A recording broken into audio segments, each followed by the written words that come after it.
Hey fam, welcome to my channel. My name is Mark and this is another layeronex video, and this is a continuation of the white paper. Now, I did chapter 1 to 8 over a course of a weekend. It took me 2 full days to record it in the raw footage, and then I've been editing it and posting it ever since for the last probably five to 6 weeks or so. I've posted the latest video, which is chapter 8, which is a mammoth one. It's like 48 minutes long.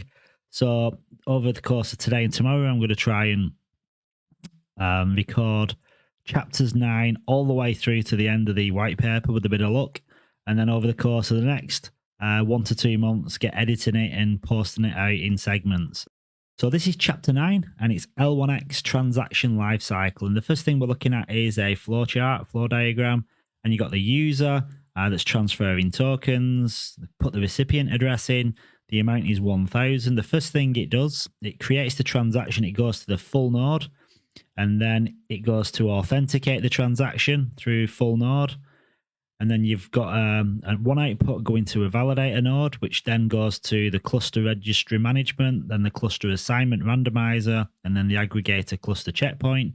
And then you've got another broadcast, which is broadcasting the transaction to similar clusters. And you've got a variety of different clusters there. So I just wanted to quickly show you the diagram, just to make sense of it in simplistic terms.